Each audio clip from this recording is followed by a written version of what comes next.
दफ्तर से आकर जब गौरव ने यह सूचना दी कि आज रात की गाड़ी से अम्मा जी हरिद्वार से आ रही है तो मेरे तो हाथ पांव फूल गए। यह क्या विस्फोट कर दिया गौरव ने। न चिट्ठी न फ़ोन, एकदम से आने का कार्यक्रम बना लिया। गौरव को तो तैयार होता देख दबी जुबान से कहा, तुमने पहले क्यों नहीं बताया? न कोई सूचना न पत्र। अपने घर आने के लिए क्या माँ को इजाज़त लेनी पड़ेगी? मेरा ये मतलब नहीं है माँ। मैं भी झल्ला उठी। लेकिन इन 2 कमरों के मकान में मैं उन्हें कहाँ ठहराऊंगी? अगले सोमवार से बेटियों की परीक्षा शुरू हो जाएगी। अम्मा जी को तो सुबह उठते ही पूरे आलप के साथ हरि भजन करने की आदत है। बेटियां पढ़ेगी क्या? बेवकूफ़ी की बातें मत करो रेवती। वह मेरी माँ है। बड़े भैया उन्हें ट्रेन में बिठा चुके हैं। वह आ रही है तो बस आ रही है, कोई टिप्पणी नहीं। यह घर उनका भी है, उनके लिए पहले जगह निकालना चाहिए।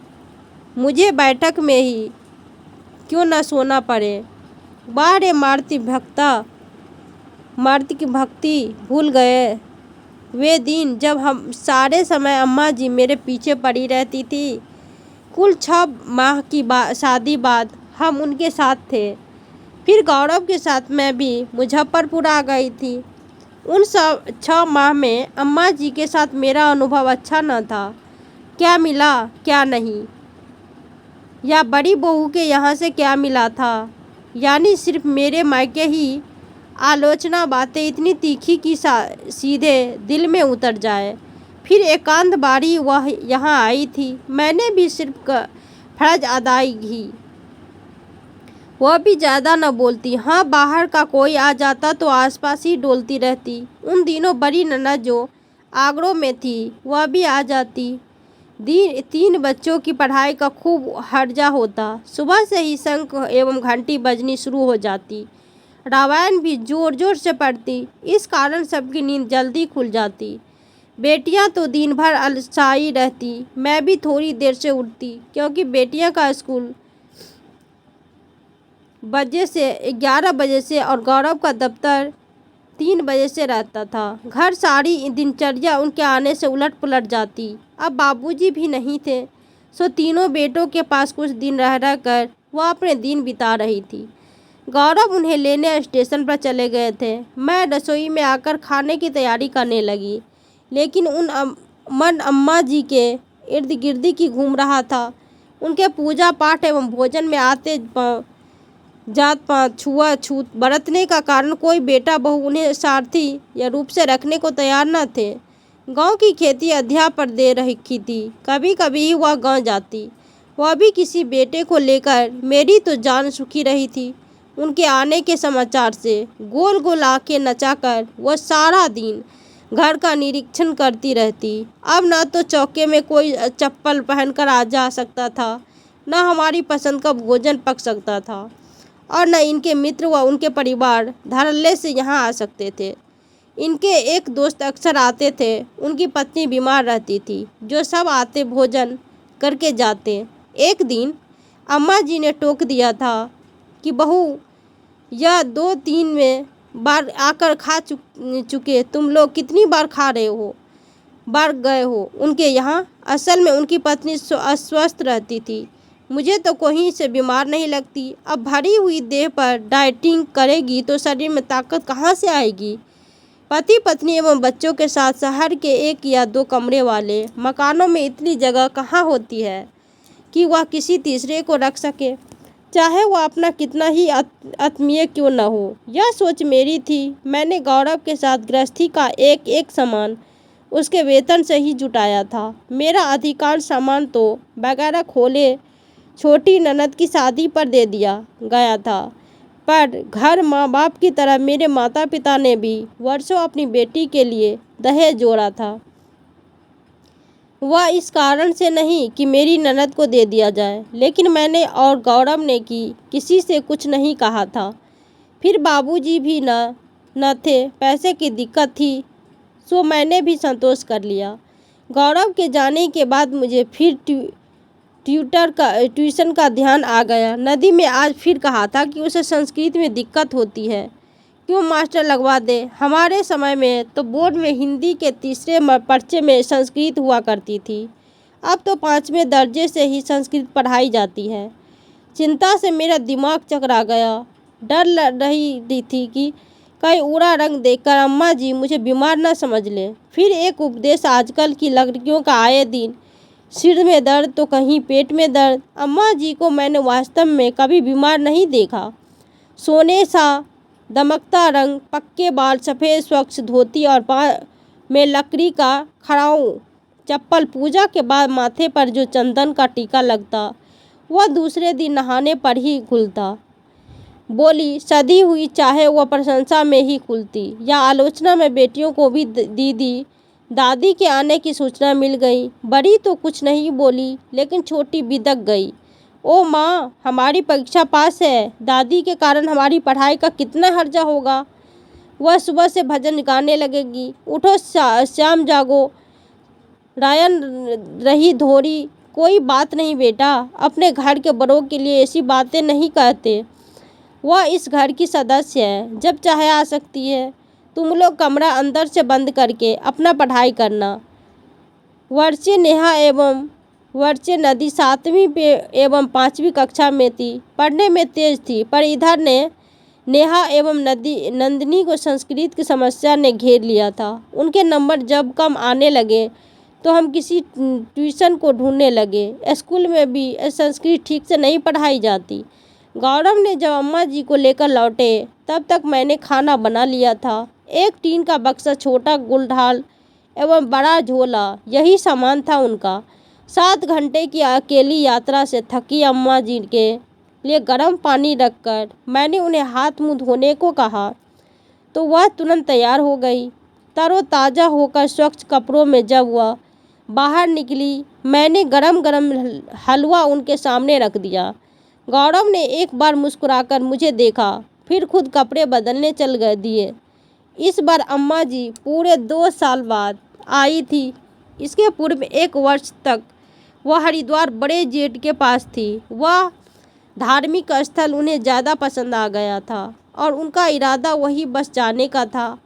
पर जाने की बात हो गई जो वह वापस आ गई। नाश्ते के बीच ही उन्होंने बेटियों को बुलाकर प्यार किया। दोनों के लिए वे बड़ी सुंदर 2 पेन लाई थी। मेरे लिए शिफॉन की एक साड़ी, रंग हल्का था।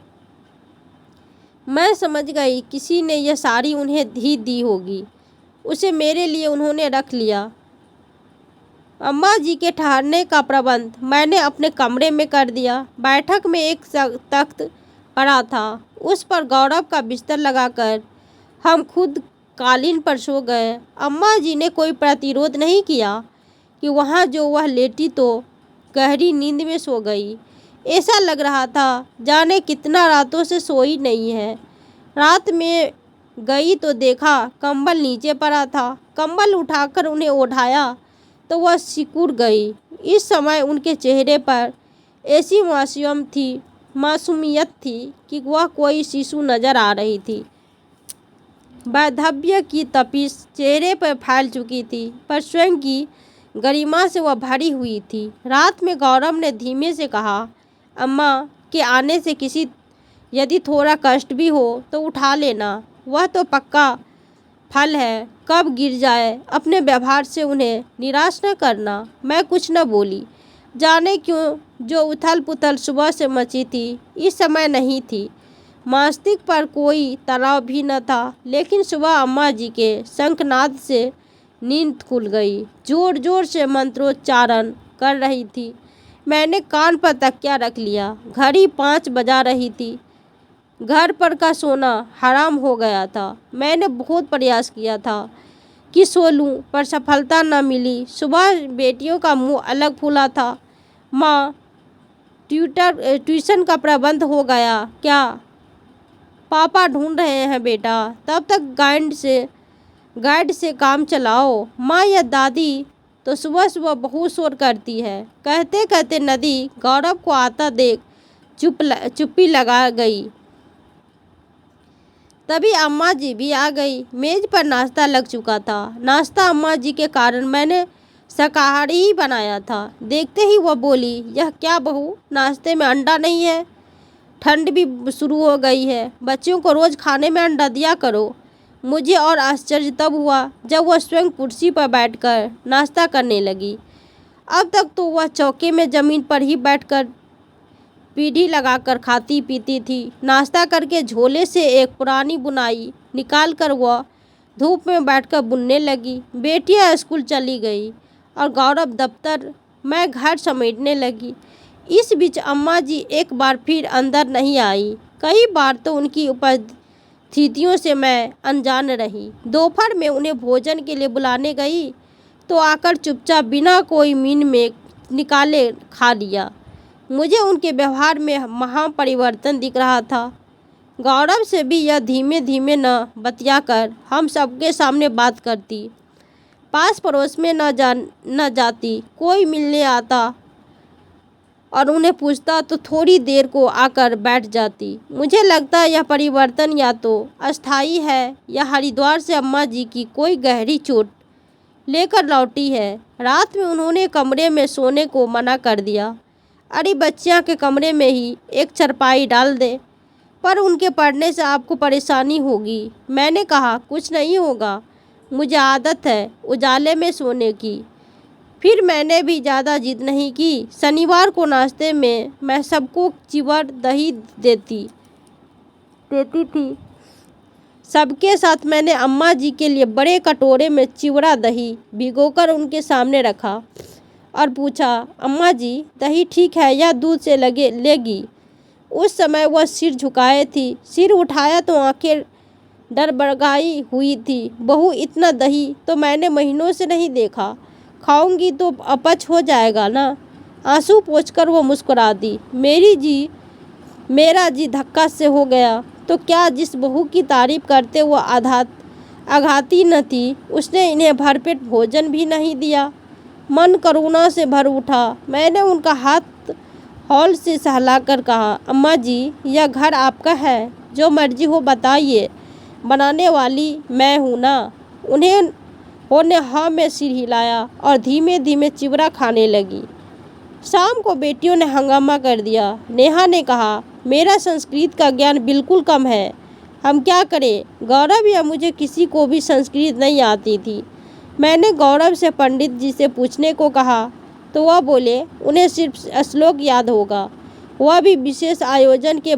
तभी कुछ दूर बैठी अम्मा जी ने नंदिनी एवं नेहा को पास बुलाकर कहा, जरा अपनी किताब तो ला, देख कितना कठिन है। जब विषय शायद मैं ही पढ़ लूँ। आप दादी, नंदिनी अविश्वास से बोली, संस्कृत से हिंदी और अंग्रेजी का अनुवाद भी करना होगा। आपसे नहीं होगा, ला दे तो अंग्रेजी में अनुवाद तू कर लेना, मैं उसकी हिंदी बता दूंगी। नेहा एवं नंदिनी मुझे मन से किताबों ले आई। अम्मा जी भी थोड़ी देर उसे पलटती रही। मैं चिंतित वहाँ से हट गई। समय व्यर्थ कर रही है अम्मा जी। अरे तुम किसी ट्यूशन का प्रबंध करो ना। क्यों हो सकता है अम्मा, बढ़ा ही ले, क्यों मजाक करते हो? इस समय संस्कृत के मास्टरों का कितना अभाव है, जो मिलते हैं वह पैसा कितना मांगते हैं। अम्मा भला कैसे पढ़ा लेगी? आज देख लो, कहकर गौरव टीवी देखने लगे। दूसरे दिन नंदिनी स्कूल न गई। रात देर तक दादी से पढ़ती रही थी। दूसरे दिन भी जल्दी ही पढ़ने बैठ गई। नेहा का नंबर शाम को आया। रात 1 बजे तक अम्मा जी पढ़ाती रही। बेटियां संतुष्ट नजर आ रही थी। मैं डर रही थी कि कहीं गलत समझा दिया तो सारे नंबर कट जाएंगे। गणित की तरह ही संस्कृत में भी नंबर मिलता है।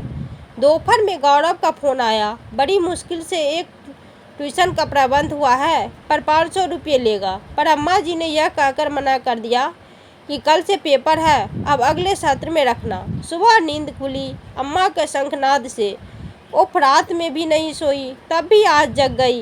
पर जब घड़ी देखी तो 8 बजे थे। मुझे झटका लगा। इतने वर्षों में पहली बार अम्मा जी का पूजा का समय बदल गया था।